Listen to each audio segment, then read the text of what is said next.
Hey there, fellow classic comic collectors. As always, I'm Scott Harris King, and today I'm excited to be bringing you another look at my complete run of Avengers. Now, last time out, I showed off my Tales of Suspense 58 to 99 as I start on my complete run madness look at my complete run of Captain America.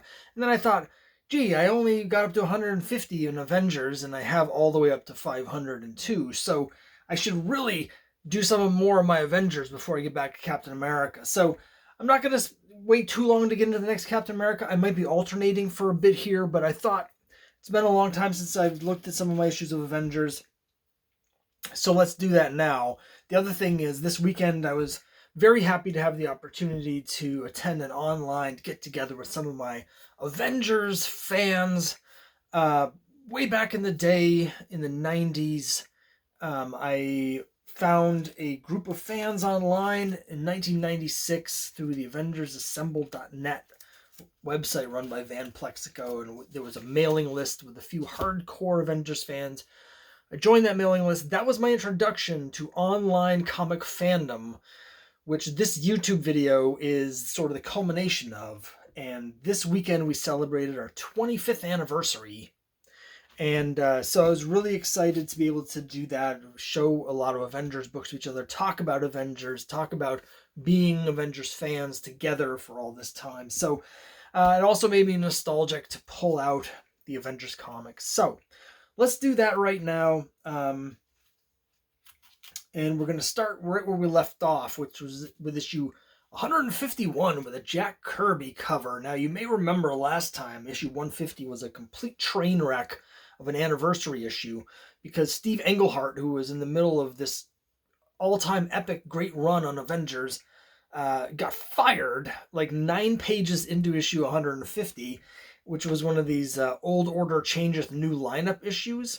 And so after just a few pages, they did a reprint of issue 16, which was the first of the Old Order change of the lineup issues. And so that was just a complete mess. So here we are with issue 151. The new writer, who is also the new Marvel editor-in-chief, Jerry Conway, takes over as writer here. He's going to have the shortest stint as a regular writer on Avengers for the first 300 issues, beginning here with 151. But he does some important stuff. He basically completely dismantles Englehart's entire team here. I don't know if that's why he fired Englehart just a few pages into that, because Englehart was going to do stuff he didn't want with the characters. But Englehart had been building up all this stuff with Moondragon. He had just brought Hellcat into the book, the new character Hellcat, which is Patsy Walker in the cat suit. Both gone, and instead we get this new lineup here. And that gets shuffled up immediately in the next issue, 152. Now, this is also a really interesting one. We see the return of Wonder Man, who died back in issue 9. And there's some interesting subtext here to this story. And I also have, when I was just talking about the lineup change maybe being part of the impetus for dumping Englehart, the story is that Englehart supposedly kept being late on the books, and he did have some fill-in issues that interrupted his classic Serpent Crown saga just before that, with issues 150, 45, and 46. So that could be. But I have this theory that I just came up with about a secondary reason, and that is that Englehart clearly had his own plans for the characters in the series. Who he wanted in the book, who he wanted as characters. So the first thing Conway does is he dumps a bunch of Englehart's characters, but he brings back Wonder Man, and I wonder if he had been pressuring Englehart to do this story with Wonder Man, and Englehart didn't want to do it, because the reason that Wonder Man gets brought back after all this time is really weird. This is cover dated October 1976. Now, Jerry Conway had just recently been working for DC, came back to Marvel as editor-in-chief, only lasted a few months, and then left Marvel completely, quit as editor-in-chief and went back to DC, right? But when he was working at DC, earlier in this year, cover dated February 1976, was All-Star Comics number 58, which is the revival of the Justice Society, the revival of All-Star Comics, but it was also the first appearance of Power Girl. Now, what I've heard is that Wonder Man only appeared in issue 9 of Avengers in a story where he was designed to die, but part of that was there was a gentleman's agreement with DC that they wouldn't step on each other's trademarks. And so, because of course Wonder Woman is trademarked by DC, Wonder Man, they were comfortable just doing it as a one shot, but they didn't want the character around because they didn't want DC to get angry. But of course, Marvel in the 70s had a really popular character named Power Man. So when DC put out Power Girl, Marvel, Stanley in particular, got really pissed off at DC for not honoring their end of the agreement. And the story I've heard is that he ordered the editor-in-chief to bring back Wonder Man as an FU to DC for introducing Power Girl. Now, because of that, Avengers is obviously the most logical place to bring back Wonder Man because he was an Avengers character. So I just wonder if that was part of the thing. I mean, the interesting thing is, of course, is Jerry Conway created Power Girl, and then he's the one, as editor-in-chief, who brings back Wonder Man to give an FU to his own creation.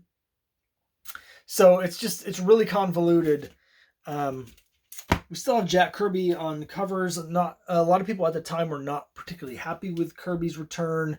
We got the return of the Wizard. This is part of a brief period where Quicksilver and the Scarlet Witch believed the Wizard to be their father, and then that turned out they retconned that shortly afterwards. 154. Here's kind of a forgotten crossover. 154 with a Tuma. I love the floating heads. Big Vision and the Scarlet Witch story, but also 155. We got Namor, but we've also got Doctor Doom. That's because in between these issues, Avengers crossed over into Supervillain Team Up number 9.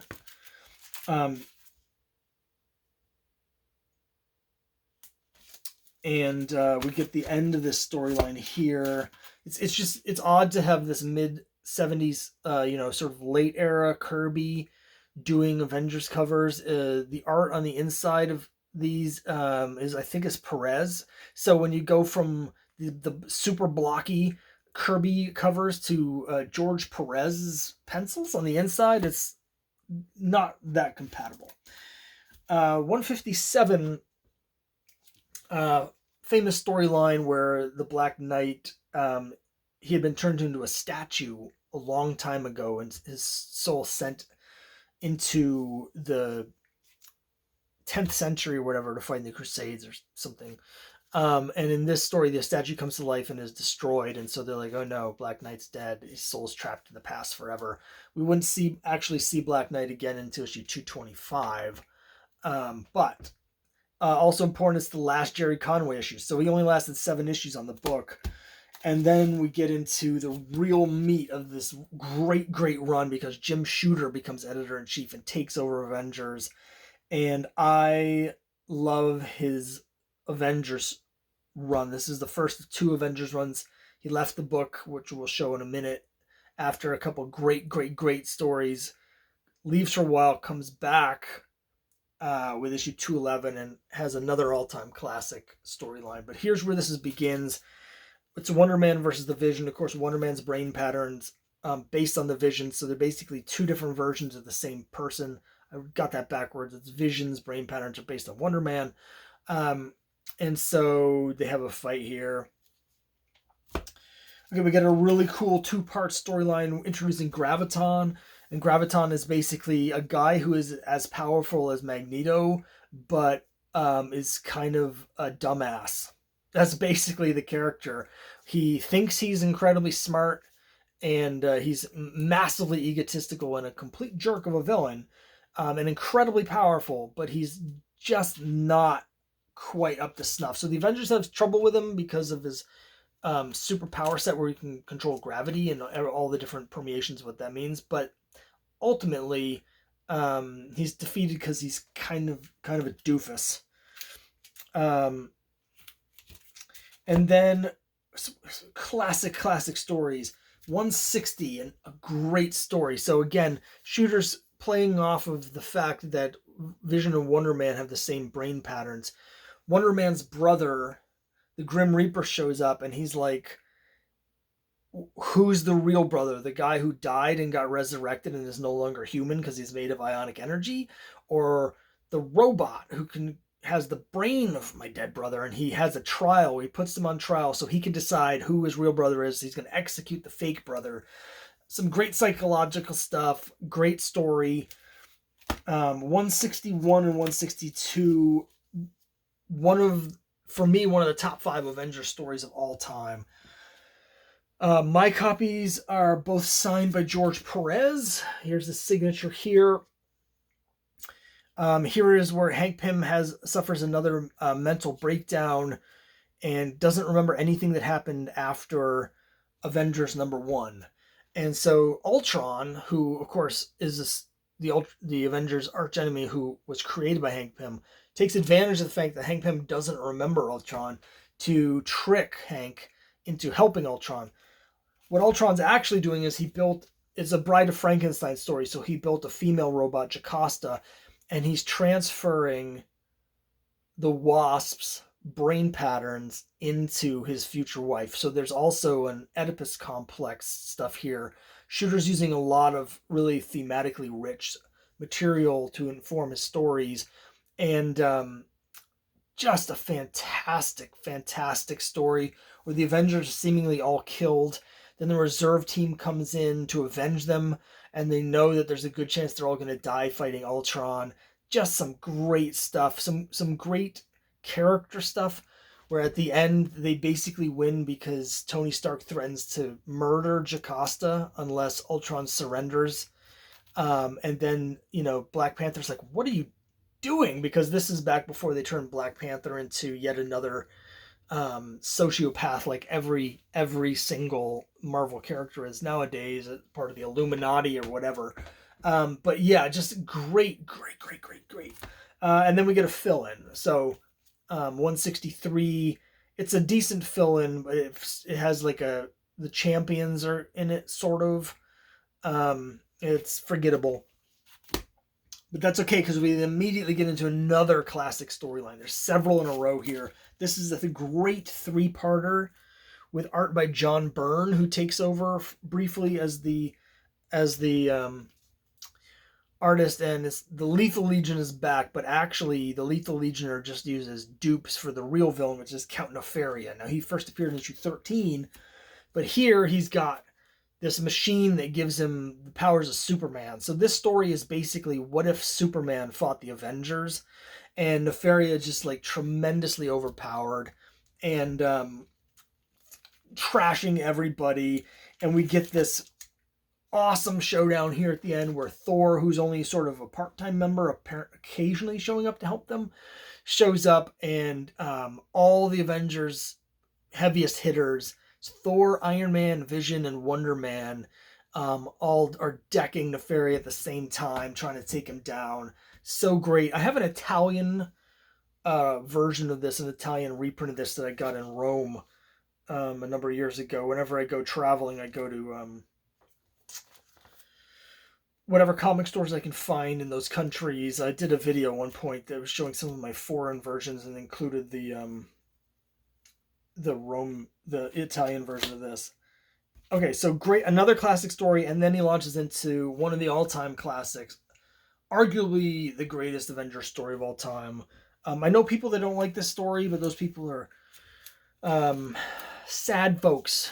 Sad. And I say that because it's just tragic that they just don't have it in their souls to appreciate true greatness, because we get the beginning of the Korvac saga with the return of the Guardians of the Galaxy. Korvac is a villain that they had fought in an earlier story, and so he comes back from the far future, Korvac does, and the Guardians of the Galaxy are chasing him. So we get the Guardians of the Galaxy in the 20th century, and of course they have their mix-up where they fight the Avengers, but they end up teaming up with the Avengers. And then we get another very important thing here, the introduction of Henry Peter Gyrich, the government liaison, who is a complete jerk and is basically like, you guys have all this special clearance, government clearance, but why are we giving that to you? And he basically threatens this crackdown on the Avengers if they don't follow government protocol. We see that play out later in the story. Again, this is derailed by another fill-in issue. Now, this is one thing about the Jim Shooter era, is that he came in to drop the hammer on all of these writer editors who were, because they're editing the books that they were writing themselves.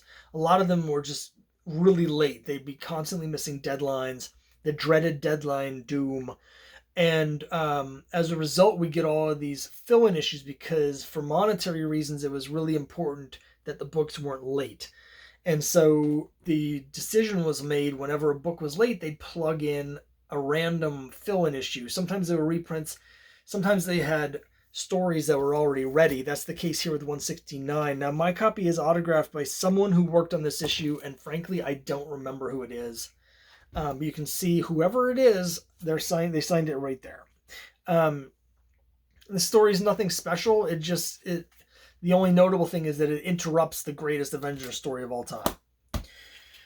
One thing that's great about the Korvac saga is it's not a straight line. There's sub-stories within it that only tangentially tie in, but then get pulled in together. And here's a two-parter with Ultron and Jocasta showing up again, where Jocasta sort of ends up betraying Ultron and joining the Avengers unofficially.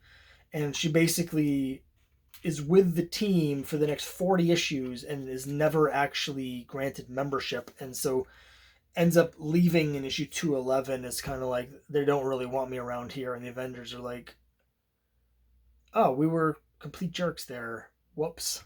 Yeah, you were. But this is another great story as Scarlet Witch sort of focus, because Ultron realizes that Scarlet Witch is the most dangerous to him because he's physically impervious, but her hex powers allow her to get around that and just take him out. So he has this plan to get rid of Scarlet Witch. Hawkeye returns to the book. Now, he had left in issue 109, briefly came back for a storyline in the Englehart era, and was around for a while when they were doing the Last Kang story in edition 143. And then after that, when they came back from that time travel story of the 19th century, the Two-Gun Kid came with him, and he and Hawkeye went off to a dude ranch and were basically doing Old West stuff. And there was one solo story with Hawkeye, technically not solo, and the Two-Gun Kid, that was for some reason published in Marvel Tales 100 as a backup story. So if you really want to dig for that, I think it has art by John Byrne. But finally, Hawkeye returns. We're really into the Korvac saga. As we can see on the cover 173, what's happening is all the Avengers are just randomly disappearing. Nobody knows why, but right in the middle of this huge crisis where they know that Korvac is somewhere manipulating events, but they can't find him anywhere, all of their members are disappearing. And that becomes sort of the central focus of the series. And then we find out in the next issue that it's the Collector. And the reason he's capturing the Avengers and kidnapping them is because he's basically creating a Noah's Ark to save samples of all the people, because he knows about Korvac, does not believe Korvac can be stopped, and he's creating a Noah's Ark to go into the next universe. So just like Galactus was from the previous universe and is the only survivor, the Collector is trying to preserve all the different life forms from this universe so that when Korvac destroys it and when the new universe is reborn from the ashes, he'll have this arc of things to save. So the Collector, from his point of view, is actually the good guy here. He's trying to save the Avengers for the new universe to come. And what happens there is he captures all of them, except ultimately Hawkeye is the only one left, and Hawkeye manages to take him out. Not the only time that Hawkeye takes out one of the elders of the universe. Great story. One of my favorite issues as a Hawkeye fan. 275, that issue also has a great Jim Shooter thing where a bolt from the blue just comes out of nowhere and incinerates the Collector just as he's about to reveal what's happening with Korvac. We see a very, very similar scene at the end of Secret Wars number 11, also written by Jim Shooter. But here's where the Korvac saga really hits its stride. And, oh, by the way, it's also the issue, the last one by Jim Shooter, I think, because what happens is that he leaves the book right as the story is about to end, and other people have to take over and finish it. And he does this again in the Yellow Jacket saga. The reason I just paused there for a second is in the next issue, we get art by Dave Wenzel, who's gone on to be sort of like a fine illustrator who does a lot of like stuff with like The Hobbit and that sort of thing. But he did a couple issues of Avengers, including 176 and 177. My copies are signed by Dave Wenzel. Here he is on 176. And the great part of this story were basically early on Korvac had defeated Starhawk, who has the power cosmic, and so he destroyed Starhawk, and he basically made it so Starhawk cannot sense Korvac. And eventually that's how they find him, is that everybody else is picking up all these traces of different things and they're trying to triangulate them to find Korvac. And Starhawk, who has the power cosmic and the most powerful of all of them, can't pick up on any of those clues because he's been for. So once they realize he has this blank spot, they're able to use his blank spot and figure out there's this one place where he cannot see anything. And they realize because of that, that's where Korvac's hiding. So it's really cool. The government takes away their access to this stuff. So in order to go out and find Korvac, they have to basically hire a bus. They commission like a city bus to bus them out to the suburbs because they had their Quinjet license revoked by the government. And then they get in this battle, and Korvac kills the entire team. But basically at the end, he is betrayed by his wife because she doesn't believe in have the vision. He wants to become a benevolent dictator that rules the universe according to his guidelines, what's best for everybody. And she believes in free will. And so he dies of a broken heart. He allows the Avengers to kill him, and then brings them all back to life at the end. So great story, followed by the worst issue of the original of the first 300, this terrible fill-in. So disappointing. You get to the end of this issue, the Avengers are all on death's door. Don Blake is trying to save them, and you're like, what happens now? Well, you don't find out for 4 months because we get 3 fill-ins in a row. This one's absolutely god-awful with terrible art by Carmine Infantino. Then we get a 2-parter that I think is written by Tom DeFalco in one of his really early works, and I'm not sure that's true, but I think it's right. With this character Bloodhawk, and they fight like a giant like Easter Island monster, and it's really crappy. And then we get 181. Now, if you've been watching my channel for a while, you know that just recently I got a 9.6 copy of this that I immediately resold. It's the first appearance of Scott Lang. He's not Ant-Man in this, but it comes just before his first Ant-Man. And my copy signed by David Michelinie. You can see here I paid $1.70 for my copy because I got all of these before they were worth anything. For a long time, there were basically no Avengers keys. After issue 100, really. But now there's several because of movies and TV shows. And we're going to see a couple of them in a little bit. It's a lower grade copy. It's probably a 4.5, but I do have it autographed. And it's a great story. This is where Henry Peter Gyrich basically tells the Avengers that he's in charge now. And so he dictates that for security reasons, they can only have 7 members. They have to get rid of all of these hanger-ons and everything. Jocasta officially is not on the team, but she still hangs around anyway. And then the famous moment in here where they get down to the last membership slot, and Hawkeye's like, here we go, it's me. And instead, he's like, you have to put the Falcon on the team. And Hawkeye's like, Falcon's not even an Avenger. And Gyrich is like, well, you don't have enough minorities on the team. You need to have a Black Avenger, and the Black Panther's not available, so you're going to have to recruit Falcon. And they have a whole discussion about, well, they have robots and mutants, and he's like, no, that doesn't count. So it's a really interesting story. There's not really any action in it, but there's a lot of like cool character work. 182... these are David Michelinie is the writer at this point. Shooter's left the book, and that's also part of why there was a delay as they were figuring that out.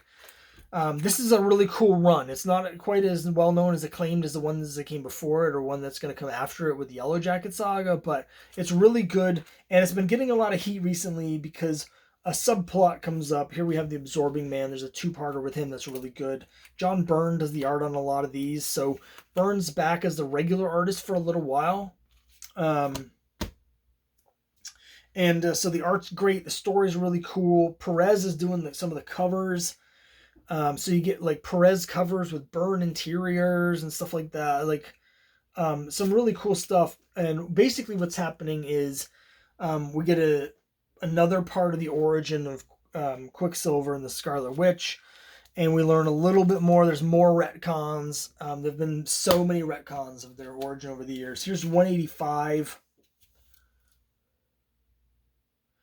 And these issues have been getting a lot of speculation and value because of WandaVision, where she gets the Darkhold, and she seems to be going to the dark side, and a lot of people think she's going to be taken over by the Darkhold, and here's where she is possessed by Chthon from the Darkhold. So these issues have gone way up in value. My 186 is not in good shape at all. My 187 is in much better shape. Byrne covers and interiors. So really good story. Elements of Doom 188.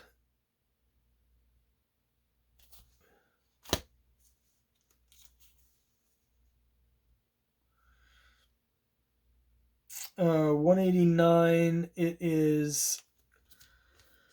It's got an appearance by Deathbird. It's a really famous story because of Hawkeye's interaction with Deathbird here.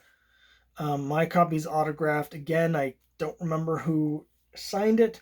I've mentioned before I have a rule that whenever I go to a convention, if the people that are there that I'm meeting worked on Avengers, then I'll have them sign the books. And I don't remember who that was. I could open it up and try and figure it out, but I don't want to stop going.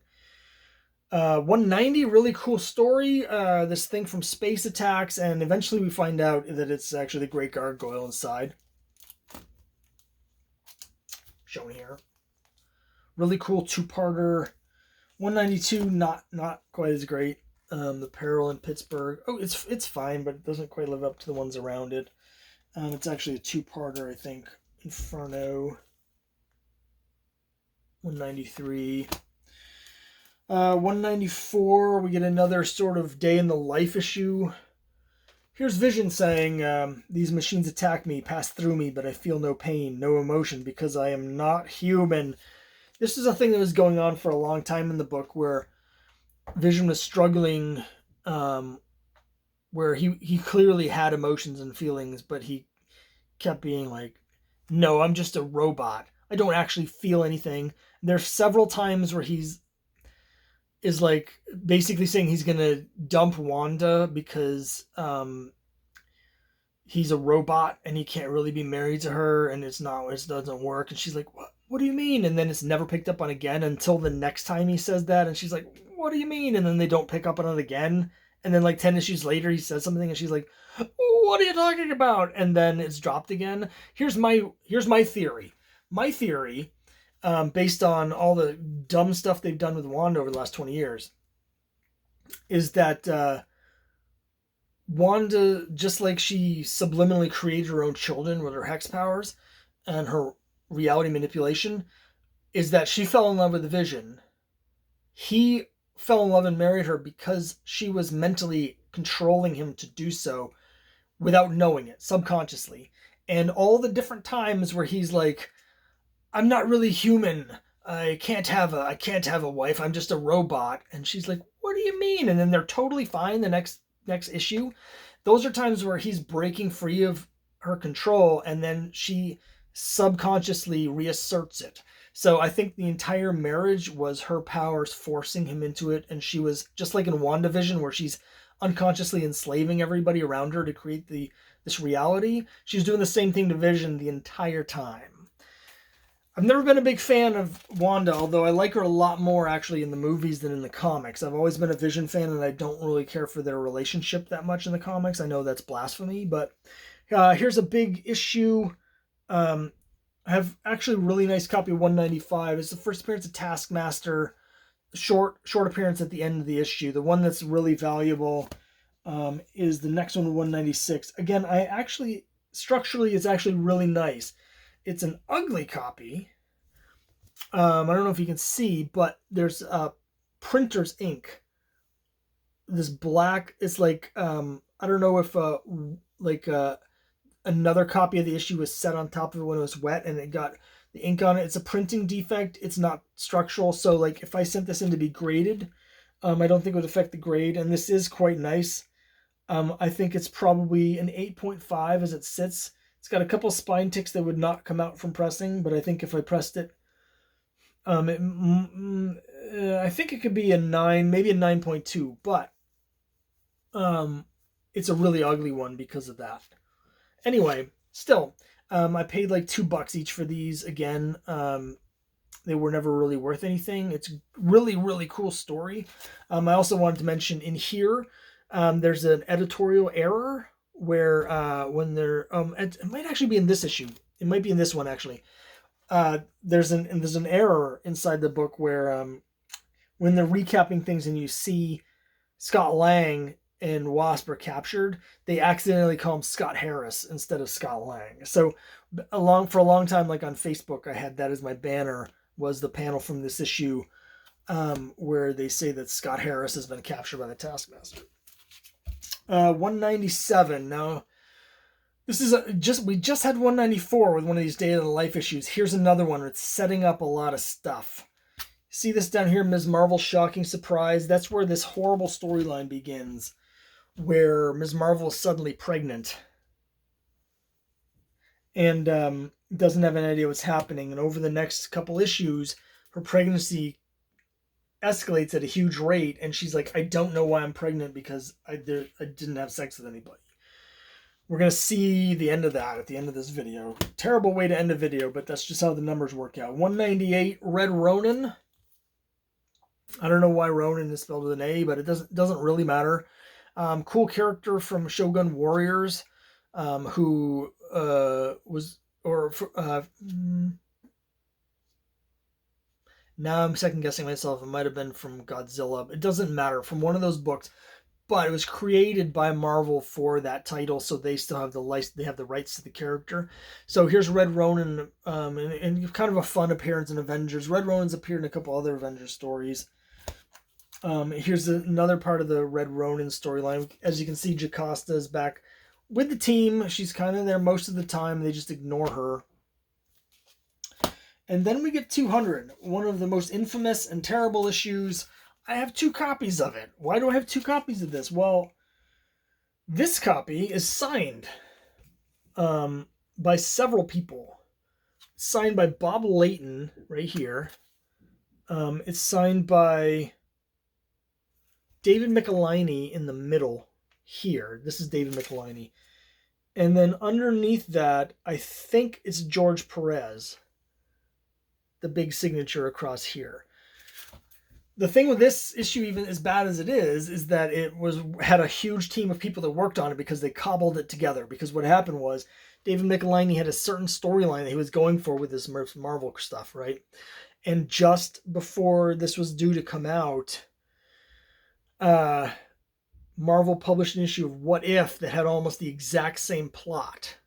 So in the What If, the same thing happened that he was going to actually have happen in this issue, which was just about to come out.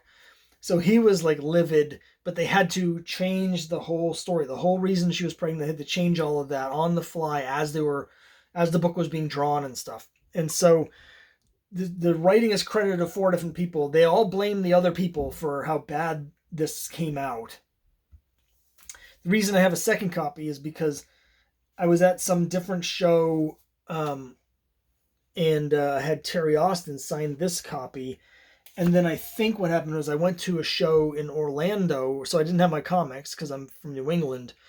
and a bunch of these people were going to be there, specifically Perez and Bob Layton. The only time I've met either of them was at the show in Orlando. So I bought several comics, including that Avengers 161 and 162 earlier that were signed by Perez. I bought this at the show so I could get it signed, but I already had this at home, signed by Terry Austin. So I ended up with 2 copies of like the worst issue in the series. I don't want to get into that issue.